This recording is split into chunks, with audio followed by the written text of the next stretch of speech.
Aman Benson. Le journal des stratèges.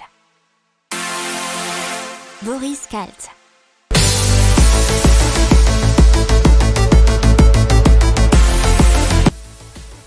Bonjour à tous et bienvenue dans le journal des stratèges pour une revue de l'actualité éco-tech et impact du jour.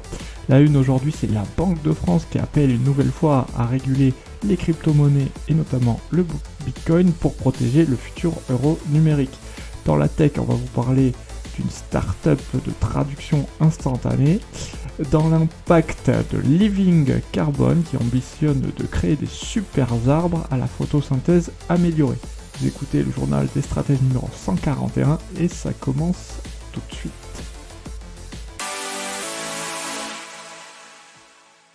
On parle donc de crypto-monnaie et de la Banque de France via le gouverneur François Villeroy de Gallo, qui demande aux autorités européennes à ce que les crypto-monnaies soient rapidement régulées. Et il nous dit ceci, je dois souligner ici l'urgence, il ne nous reste plus beaucoup de temps, 1 an ou 2, afin d'adopter un cadre réglementaire dans les mois à venir concernant les monnaies numériques. Effectivement, suite à une étude de l'université de Cambridge, on a appris que le nombre d'utilisateurs de crypto-monnaies a triplé en l'espace de 2 ans. Au troisième trimestre de 2020, on comptait 101 millions d'utilisateurs de devises numériques sur les plateformes d'échange comme Coinbase ou Binance. Pour endiguer la tendance, l'Union européenne développe donc un euro numérique. La Banque centrale européenne ambitionne de le déployer d'ici apparemment 2025 dans tous les pays de la zone euro. On parle de Kites qui est une start-up de traduction instantanée qui a donc été rachetée par Zoom. Alors ils sont allemands, ils sont spécialisés dans la traduction instantanée.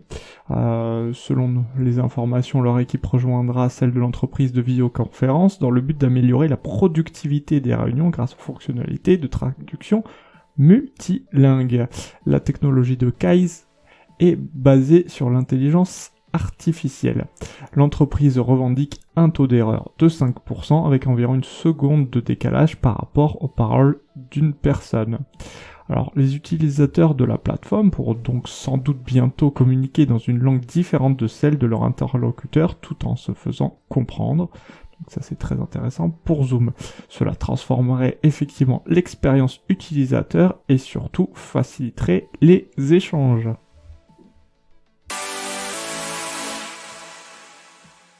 Donc on parle de Living Carbon, qui ambitionne de créer des super arbres à la photosynthèse améliorée.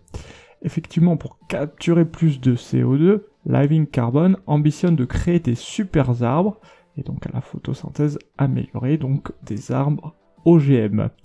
Puisqu'apparemment, à peine 4,6% de l'énergie reçue par les arbres se retrouve concrètement transformée en biomasse.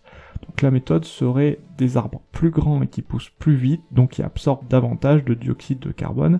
C'est une méthode qui est proche de celle qui s'applique au tabac. Living Carbon développe aussi une seconde innovation consistant à réduire la quantité de carbone relâchée par l'arbre lorsqu'il se décompose en lui permettant de capter le cuivre et le nickel dans le sol qui détruisent les champignons. Il faut savoir que ces derniers sont responsables de la décomposition du bois. Alors pour l'instant, toutes ces solutions sont simplement à l'étude, à voir si elles verront le jour prochainement.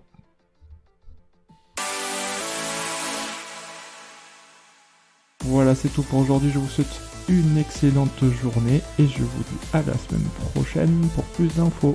Ciao!